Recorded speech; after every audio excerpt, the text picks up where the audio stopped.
And hello, Richmond Bills Mafia. So we are Step Brother Sports, and we are live back at Richbrau Brewing, Richmond, Virginia's Buffalo Bills Backers Bar. Yes, and we are also happy to have my co-host here back with me live in the flesh once again. Hello, Shawnee V. What's up, everybody? Happy to be here. Big weekend ahead. Let's get it. Yes.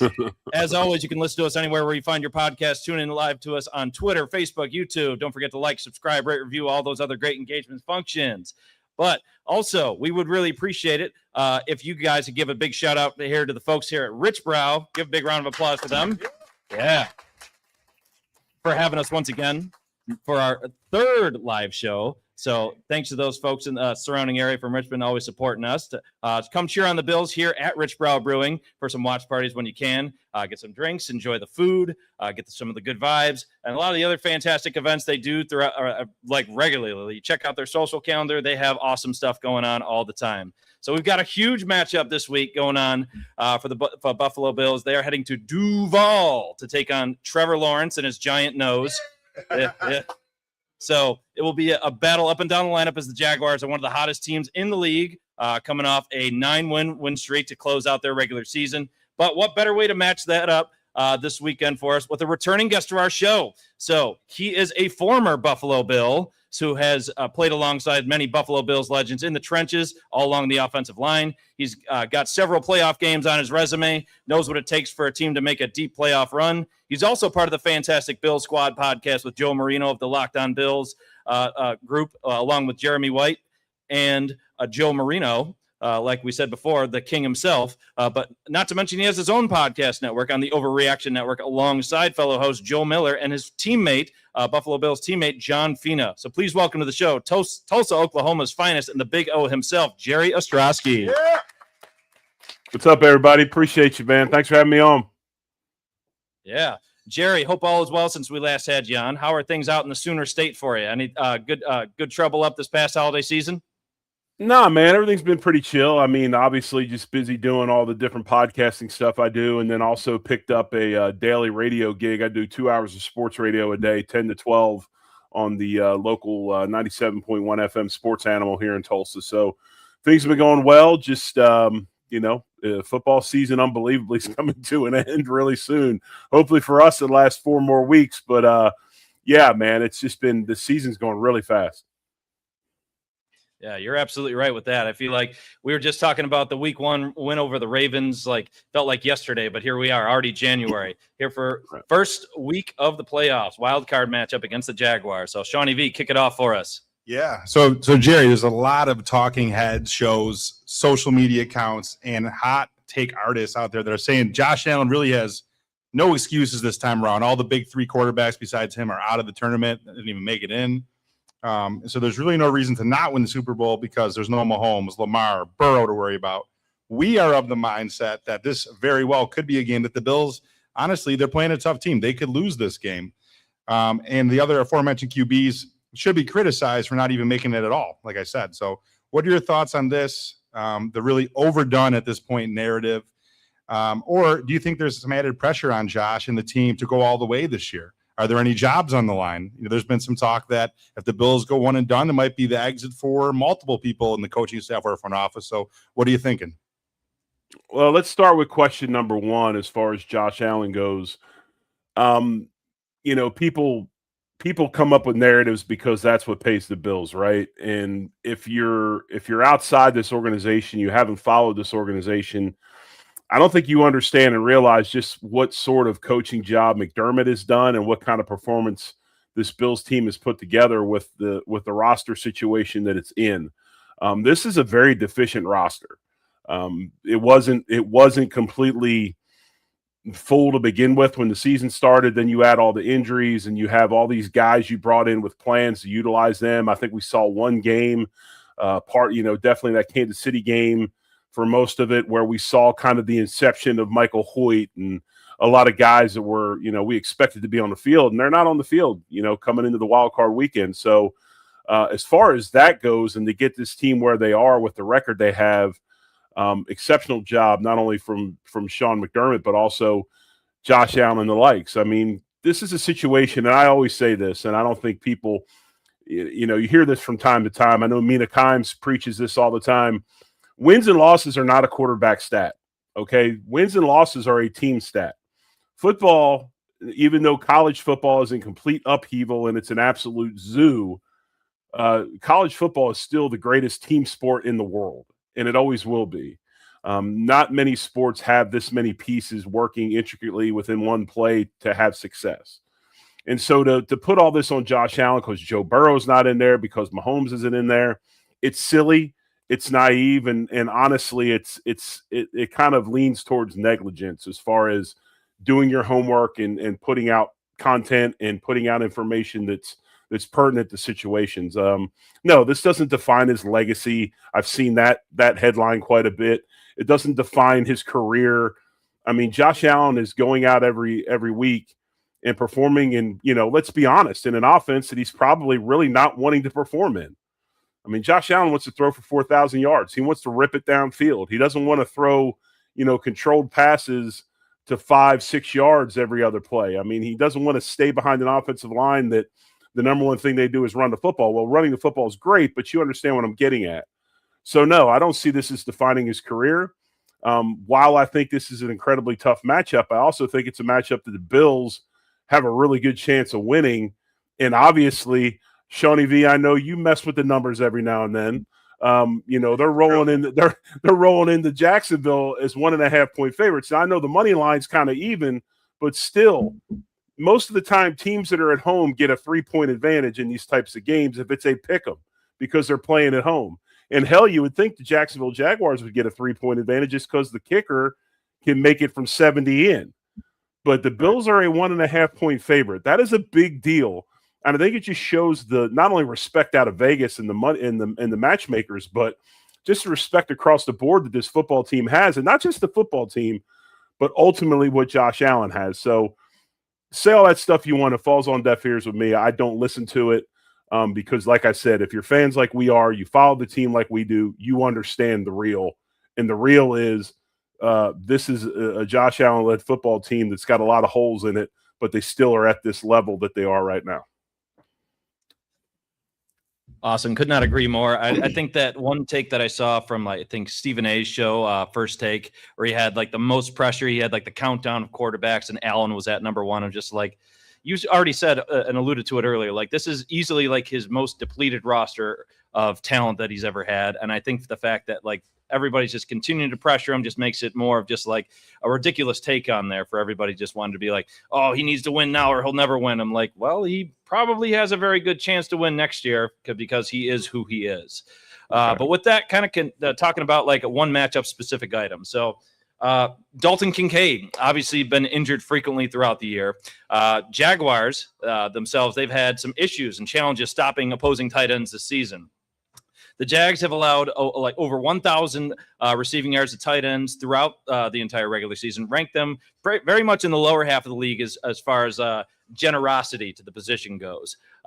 Jags themselves are also a heavy zone coverage team. It can really influence how tight ends play against them and how they can beat the coverages that are in the way. And obviously the Bills deploy multiple tight ends with 12 and 13 personnel. Whenever Dalton Kincaid's active, though, the Bills' passing game always opens up significantly, and especially with that intermediate and long throw success. And Kincaid, whenever he's in the lineup, the Bills are 9-2 throughout this course of the season, and 2-3 when he's inactive. Their points per game always go up. When he's in the lineup, they're at 30.2 points per game. When he's inactive, they're at 23 points per game. Yards per attempt goes up. So with that also being said, you have to consider Dawson Knox in there as well, Jackson Hawes. So, Jerry, do we have a Dalton Kincaid legacy game about to happen? Kind of give us your take for how he can really challenge the Jaguars defense at this point. Well, let me just give you a little bit more background on what you guys are talking about. And obviously, for those that don't understand the role and just how important it is that Dalton Kincaid's in the lineup, you brought up the fact that with Kincaid active, the Bills are 9-2 this season. With him out of the lineup, they're 2-3. Let's go one step further, okay? With Kincaid active, Josh Allen's passer rating is 111.77 when he's playing. If you pull out just specific Dalton Kincaid routes where he targets Dalton Kincaid, his passer rating exceeds 150. So if you really want to get down to it and you look at these things, it's quite obvious that Dalton Kincaid is a huge, huge part of this offense. And honestly, if you look at 13 personnel the way it's run, and it's funny because, a lot of Bills fans, they hate it. They don't want to run 13. They want wide receivers outside stretching the field. I agree. You need to have at least one. But there's a very highly prolific offense in the NFL that runs a lot of 13 personnel, and that's the Los Angeles Rams.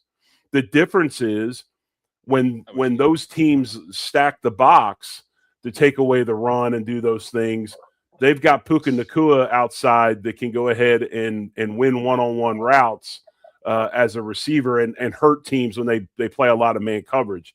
I mean, I think we talked about it on Bill's Squad. Joe Marino talked about it quite a bit, where when we played the Cleveland Browns, they played something like 78% man, which is blasphemy. I mean, it's completely disrespectful. But I can see why they did it. And, they still weren't able to stop the running game. But, yeah, I mean, Dalton Kincaid is a huge part of this 13 personnel, because the thing about Dalton is, and I want to kind of dispel another misnomer about him. And you said it earlier, you talk about that Ravens game, the first game of the season, he comes out healthy. Dalton Kincaid can block when he's asked to block. Now, they did some things as the season went on to try to keep plays off of him and, limit some attrition as far as his health goes. But he can block. But the thing about him in the lineup in 13 is it's really can be multiple sets, because Kincaid can play that slot receiver role, as well as go down and play the compressed sets that the Bills do, that Joe Brady likes.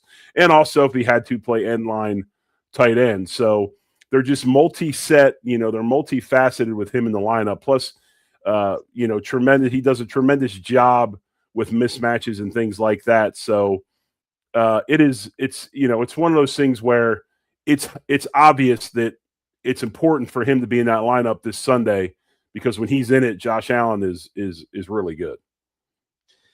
And we hope that he can still remain healthy. Like, if the Bills indeed do advance, him being healthy is key to their unlocking their passing game. He makes it easier for anybody from Khalil Shakir down to Tyrell Shavers for being able to get open and get some additional separation on their routes run. So, again, you can even, and I hate to interrupt you. Okay, I'm sorry about that. And we got a little bit of a delay, so it came across as I was rude. So I apologize about that, guys. But just to go a little bit further in what Kincaid means, Josh Allen threw 10 picks this year.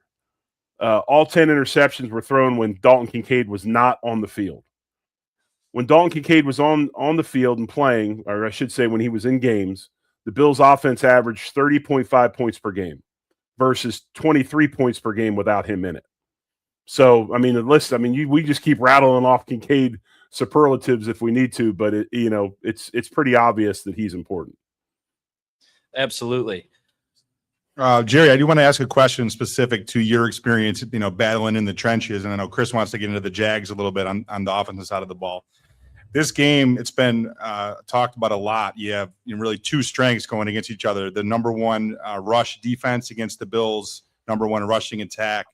How do you see it playing out? Is this going to be a situation where the Bills just try to, run it down their throat, see what type of success that James Cook and company can have? Maybe having some QB design runs, or do you think that the Jags D in their front may stop us and kind of get them out of the game plan? Do you see us being able to have success on the ground? I think that we can run the ball against anybody. I don't care if they're the number one team in rushing defense or not. We've had games earlier this season where we played against, at that time, the number one rushing defense, or number two or number three. We were able to run the football. I think Houston was a game that we played a team, Houston, I think, was number one or two in the league, and we played them and we ran the football.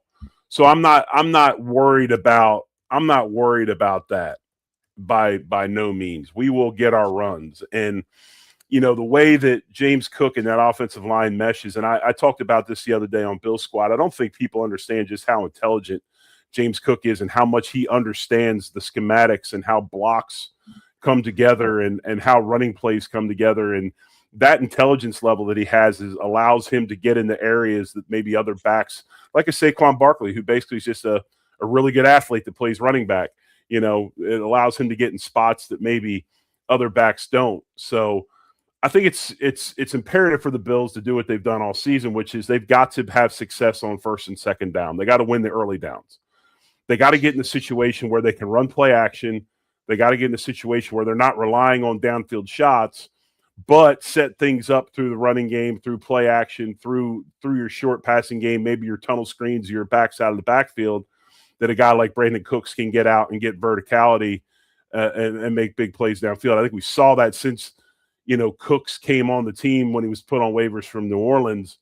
Pretty crazy that last week Brandon Cooks, after being released, only been around for a month, is that important to the Bills that they stuck him on the inactive list to make sure he was healthy for this week. So, I think he'll also become more of a weapon as Kincaid's out there also. So, yeah, I mean, Sean, honestly, I don't see anybody. I mean, they might slow it down. They're a good group. They play the run well, but you're never going to stop the Bills running game to where they become, one-dimensional.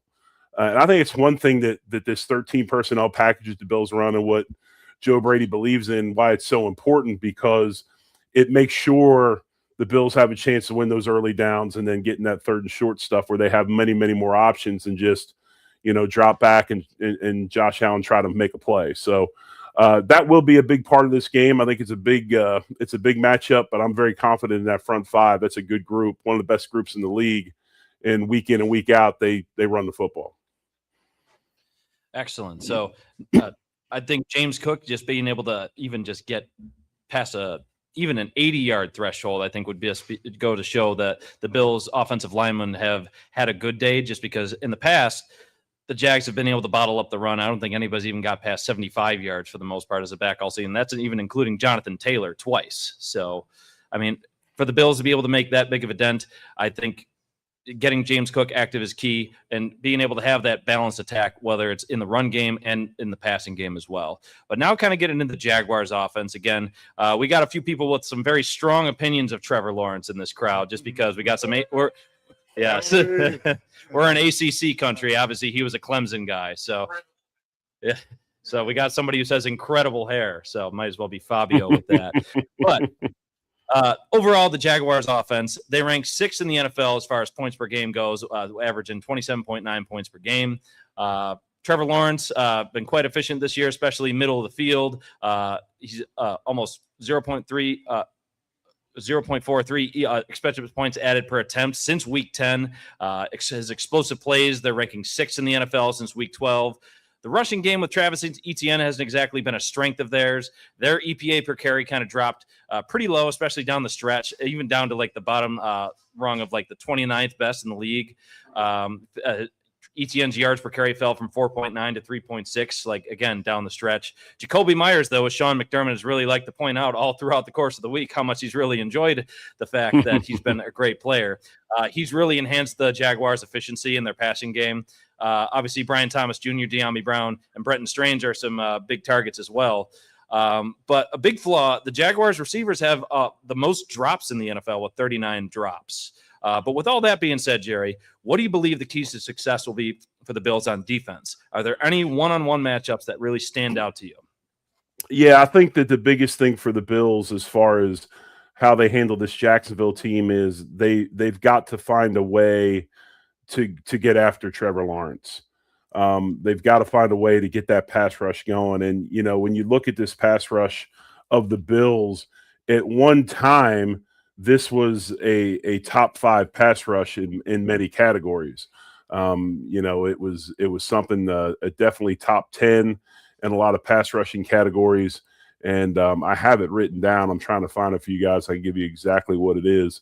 But, so they're going to have to find a way to get to Lawrence. And the thing about Lawrence is, and here it is here. So weeks 1 through 9, the Bills were 5th in pressure rate with 43.2%. Pressure rate over expectation, they were 14.17, which was 3rd. And sack rate, they were 9.5%. They were 2nd. Weeks 10 through 18, the Bills' pressure rate was 32%, which put them 31st in the league. Pressure rate over expectation, minus 1.35, which was 31st in the league. And sack rate was 4.1, which was 30th in the league. So they obviously declined as the season went on. Now, whether that's injuries, game plan, attrition, things like that, weren't as good getting to the passer. And when you look at Trevor Lawrence, he's one of the higher quarterbacks in the league as far as a first read throw quarterback. So he wants to get the ball out to his first read. He's got some escapability, but he's not a Josh Allen. I think you can get him confused with coverage matchups, and I think that's one thing that you'll see McDermott do, and you saw him do it with a lot of different teams. You saw him do it with Drake May. This is a lot of the – I guess you would say, guys, this is a lot of the same type of keys and same kind of situation that the Bills deployed in New England in Foxborough against Drake May in Game 2 when we went up there and won. You take away Trevor's first read, you get to him, and then you can have an opportunity. I don't necessarily know how well he still reads things in the defensive secondary. I think you're going to see McDermott really throw a lot of different looks at him. They're going to throw coverages, disguise them, roll out of it, probably do a lot of zone match, zone with man underneath, things like that. That's where not having Maxwell Hairston hurt the Bills this week, is he's a really good man coverage corner, but still you got Christian Benford. You got Trey White playing at a high level. Cole Bishop is kind of an X factor player in the secondary. So yeah, I think that's how you gotta handle this Jacksonville team. I'm not worried about the run. I'm not worried about Trevor Etienne. We'll get him on the ground. If he gets some yards, that's fine. The main thing is take away that first read from Trevor Lawrence, confuse him with different various coverages, and get the ball in the situations where the Bills can turn them over. I do think the Bills will get at least one interception this game, maybe two. I just kind of have that feeling because of the way the Bills in that secondary are able to do some things coverage-wise. Yeah, it could definitely be a big Cole Bishop game. I mean, they rested him also for a reason last week, too, just to keep him fresh. But, I mean, he's really come on throughout the course of the season as well. Everybody was very worried about him and his development after – obviously an injury plague season last year, and everybody was also worried at the beginning of the season during training camp when he also had injury that hampered him throughout training camp. So I think between him and Christian Benford having a day out there and really just keying in on is Christian Benford going to track Jacoby Myers? Is he going to go after Brian Thomas Jr.? I mean, him being able to have that shutdown capability will be key in that secondary. But then, like you said, maybe even making some key turnovers along the way. Yeah, and I think a lot of it will be, there'll be various stuff they can do. I mean, if they keep Trey White one time on Jacoby Myers, you bracket him over top with a safety.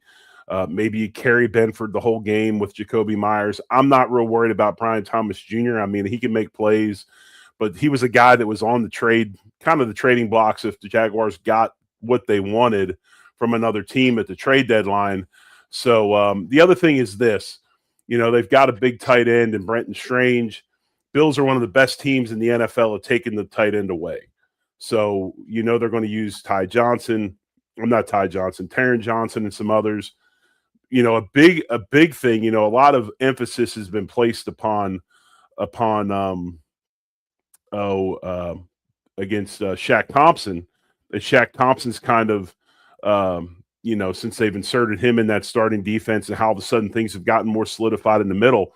I think a big part of what the Bills' success on defense since Thanksgiving has been is Matt Milano's healthy. And healthy Matt Milano takes away a lot of stuff as well. So I think we do match up. Just can't give up explosives, man. And that's one thing that McDermott's really been good at through his time. Now, he might give up yards.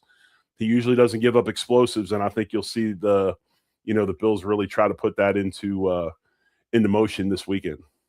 Yeah, the bend but don't break mentality to a T right there. Right. Yep, absolutely. And Jerry, we do want to have a little bit of time. Thank you so much again for your time today on this crazy weekend. We want to get to some audience questions in a second, but I think you've sort of alluded to it. Could you give us a pick for who you like, and if they do get past this week, how far do you think the Bills can go this year? When I look at this game, it kind of reminds me a lot of that Tennessee playoff game that we lost in Tennessee on home run throwback.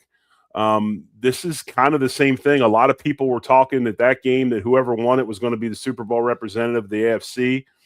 Tennessee obviously stole it from us. That was a forward pass, or a backwards pass, forwards pass, whatever you want to call it.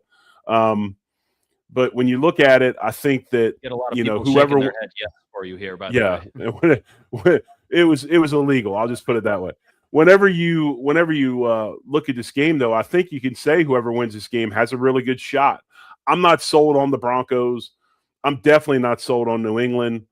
You know, in a dream, the Chargers win this weekend. Now, Jeremy White, our partner on Bill Squad, actually picked Los Angeles to win that game in Foxborough this weekend. He feels pretty good about it. Studied up that game pretty well. So, no, I think that whoever wins this game has a definite shot to make it all the way.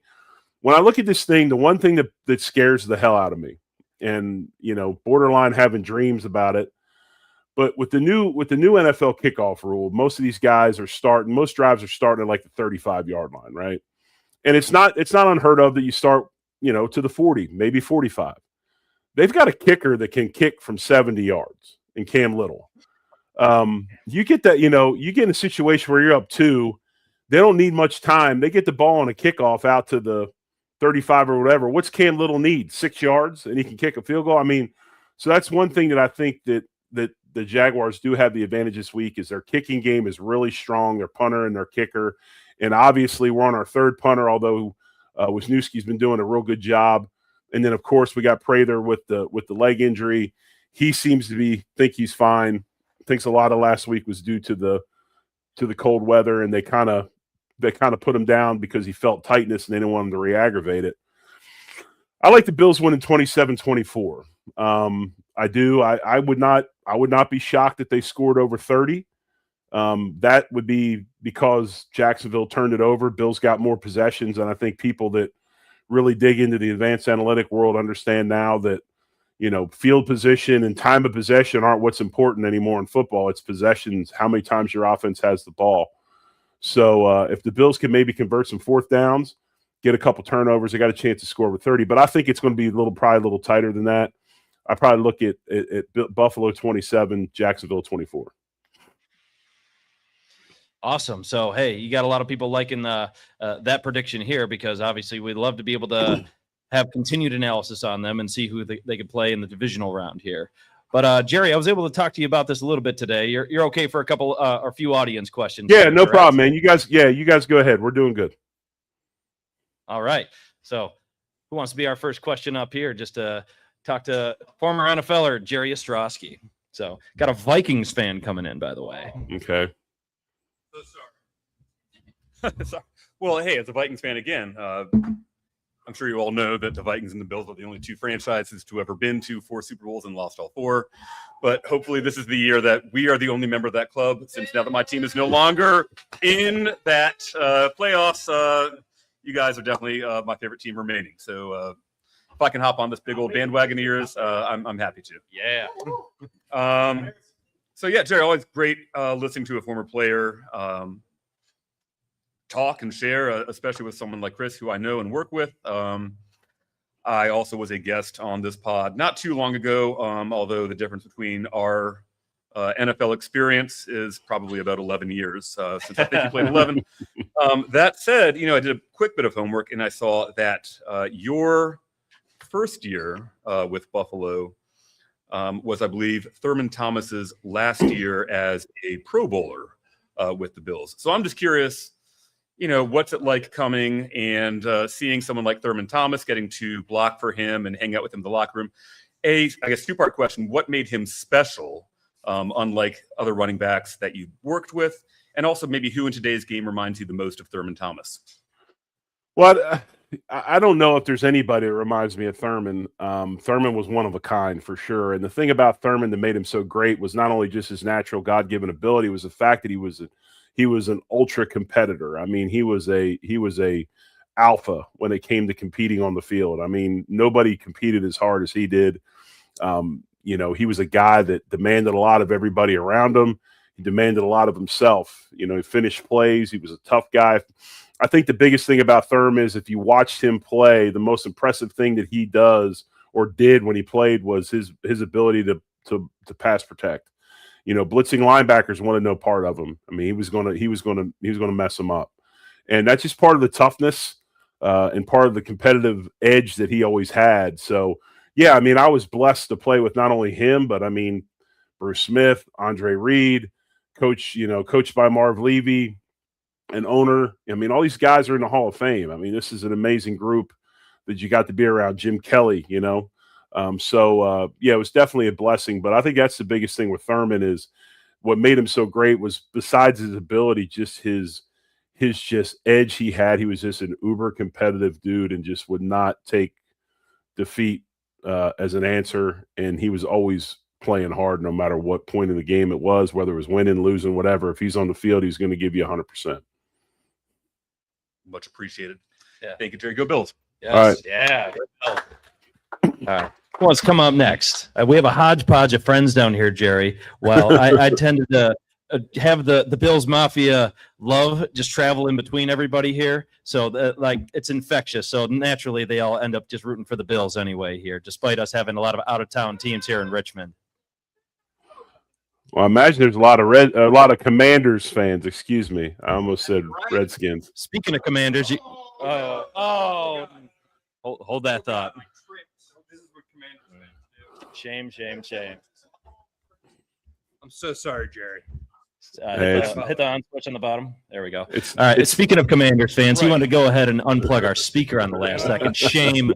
There have been a few beers consumed. Jerry, thank you so much for being here. This is awesome. I am probably the Commanders fan here. And so I'm not going to let that inform my question too much, although I will break news. David Blau hired as the Commanders OC while we were on the air here.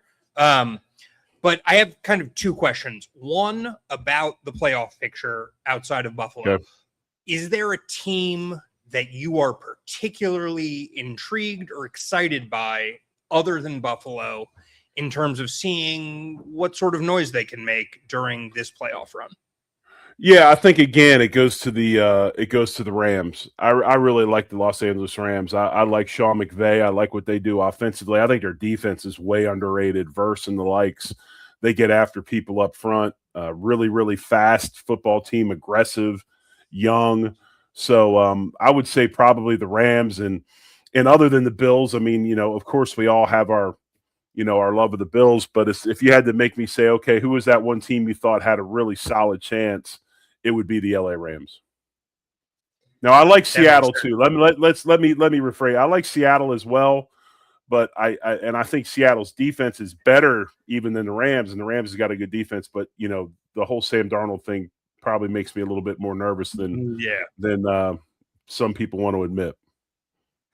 Fair enough. I guess that kind of leads into the next question, because I think the coaching in Seattle the coaching in the entire NFC West outside of Arizona is so highly regarded with Shanahan, McDonald, and McVay.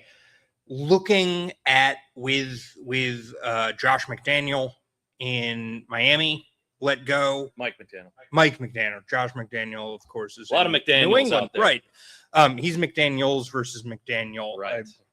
Point is, the coaching situation has gotten pretty wildly shifted with Harbaugh being let go in Baltimore.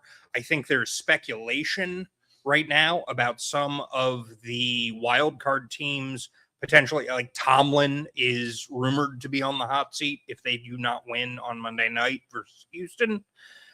Any thoughts on who is the exciting coaching candidate or potentially coordinator candidates who we're going to be seeing making moves next week?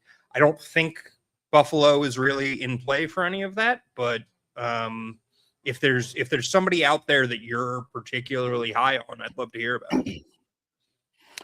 I think the biggest race for a head coach is going to be who lands John Harbaugh. Honestly, I think Mike McDaniel keeps his job if John Harbaugh doesn't become available.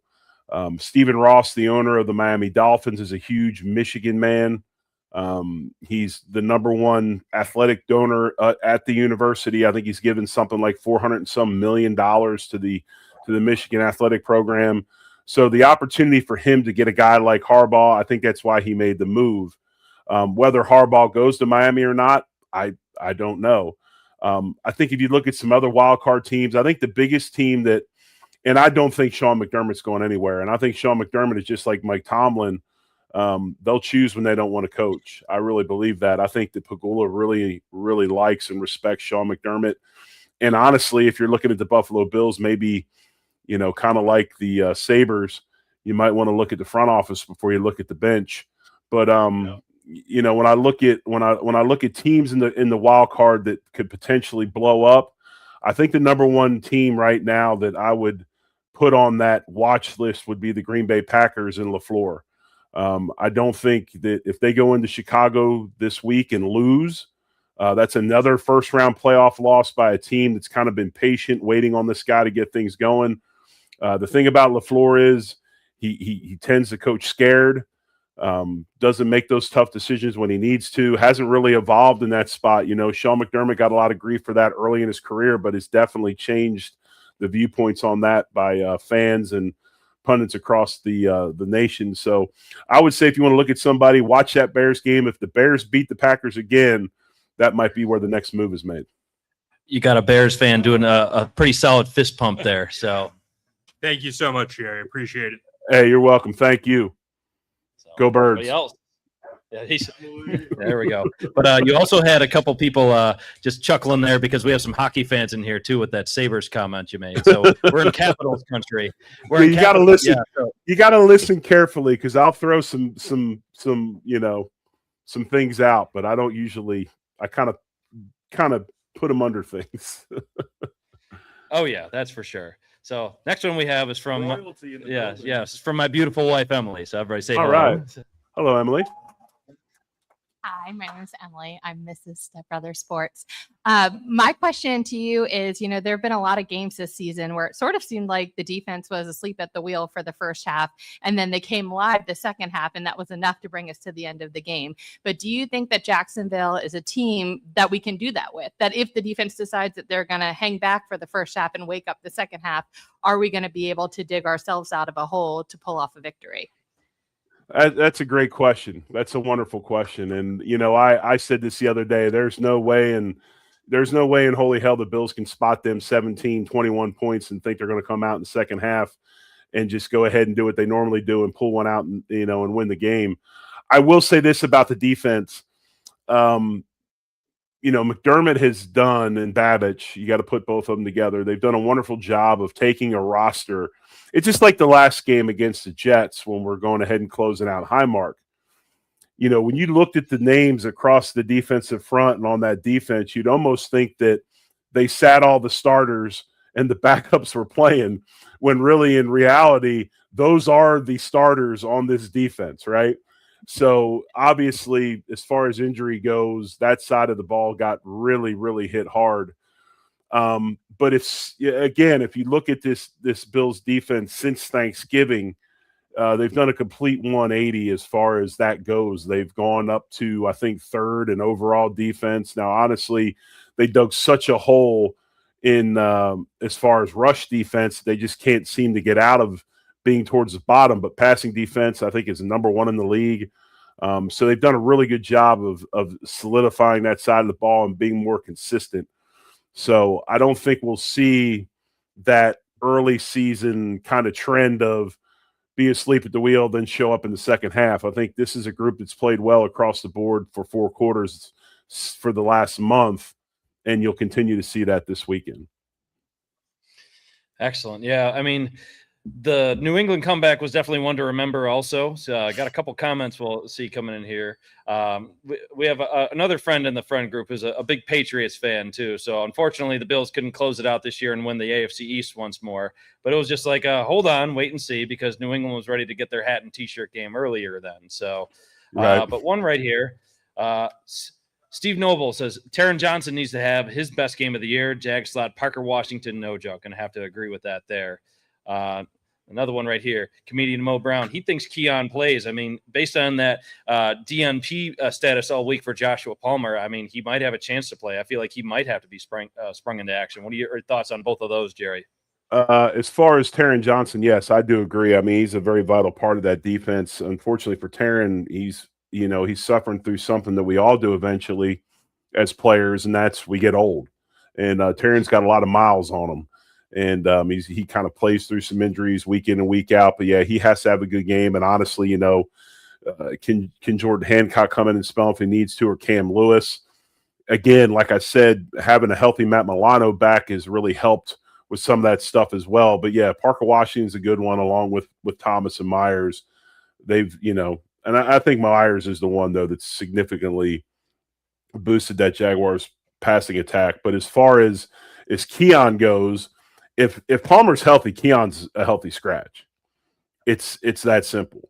If Keon plays, if he gets a jersey on Sunday, it's because Palmer's not going to play. I don't think there's any other way to look at it. Keon's on the bench if Palmer's healthy, but since that's up in the air, and I think Palmer again didn't practice today, or maybe he did, or it's going to be a game time decision. I don't know if the Bills will roll the dice and take a chance and just go ahead and start Keon. But yeah, I think Palmer's health has everything to do with whether Keon plays or not. Yeah. So we have one more question here. One of the audience members texted this in, just talking about the last game at Highmark Stadium this past week, Jerry. Obviously, you got to play 9 years in the NFL.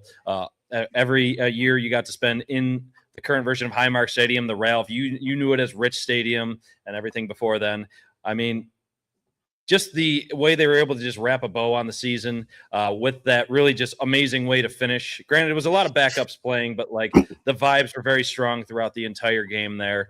I mean, it was kind of neat that they were playing the very first opponent they had in the regular season in the New York Jets, and also in the last game against the New York Jets. I mean, what does it mean for you knowing the fact that that is the final game in that iteration of the stadium, even though knowing like they're not going far, they're just going across the street? Like, what are just some things that really just stand out to you for not only that game, but just from your time there in general, as we kind of wrap things up for you here? Well, I mean, obviously, that's where my career, kicked off. I mean, I got drafted by Kansas City, was in Atlanta for a minute. Then I came to Buffalo and was there for 10 years. So, that's home. That's where I grew up. That's where that's where I got to play and all that stuff. So that place will always mean a lot to me. A lot of tons and tons of big games in that stadium. I think it was nice that we got to play the Jets this past week, because it was nice to sit down in the chair and have no stress and just be able to really take in the events and understand, and enjoy, enjoy the game, right? Enjoy the stadium and the festivities audible laughs without stress of worrying about, but without stress about worrying about it, you're going to win or lose, and we got to make the playoffs if we, all those things that go with it. But I think the two biggest things to me were probably little things that a lot of people didn't really pay much attention to. One is obviously they did, and that's the red helmets and the red socks. And I know that doesn't seem like a lot, but there was no better way to. Yeah, there was no better way to close that place out than wear the best uniform combination that team has. Now, very close. If that's 1A, 1B is the Stormtrooper look where they go white on white on white on white. But, that's an iconic uniform. And there's tons and tons of history and tons of success to go along with that red helmet. And that red helmet means something. So that was the first thing that, kind of made me a bit emotional was just seeing those guys out there with those royal blue jerseys. Just they pop so much better when you put that really nice red helmet with it. A red helmet that's behind me on my shelf. But the other thing was this, and I thought it was very, very touching, and props to Jeff, the equipment manager, for doing this, because it was something he put together. It's if there was a recent article from Dan Pompei that kind of did a dive into the Bills and really Sean McDermott. And I think everybody that's a Bills fan understands just the admiration and affection that Sean McDermott has for Marv Levy.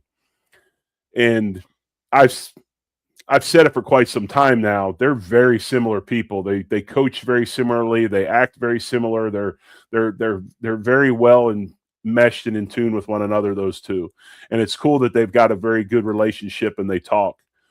But when McDermott wore the script Bills hat, I don't know many people when they saw that, if they understood what that meant. The second I saw that script red and white Bills on that royal blue hat, I knew exactly what it was. And it was an ode to Marv, because that's the hat that Marv wore. And I thought, besides the red helmets, I thought that was absolutely awesome. And I know it just seems like a little thing, but to a team that, to a franchise that Marv meant so much to and still means so much to, for Sean to do that and for Jeff to set that up, I thought that was awesome. Absolutely. Again, it was just goes to show you just how much the community matters to Sean McDermott, how meaningful and embedded he is in there. But as we're wrapping things up, Jerry, I want to say thank you so much for your time this evening. Obviously, again, we had some prime real estate with, and then same time as a bowl game tonight too. No, So, man, let's you give another guys, round of applause you for guys Jerry are great, Ostroski. man. You guys are great. Yeah. So really, Jerry, we thank you so much for your time tonight. Obviously, everybody here is going to give a pretty hearty Go Bills on there. But for folks that don't know his platforms, obviously, check him out on the Bill Squad shows that air a couple times a week. They do post game coverage. So that's Joe Marino and Jeremy White, and on his own platform on the Overreaction Podcast Network with Joe Miller and his former teammate John Fina. So Jerry, we thank you so much for your time. Really, thank you. Jared. Yeah. Yeah, thanks, guys. Much love, folks. Go Bills. Take care. Go Bills. Much love. Go Bills. All right. Thanks again, Jerry. So anyway, folks, for us, Shawnee V, take it away. Yes. So next up, look for us to return no matter what happens this week with the Bills' fate. We have our next guest, Michelle Girardi-Zumalt, January 21st. She is the current supervising producer for the Buffalo Sabres. Hell of a team, a wagon right now.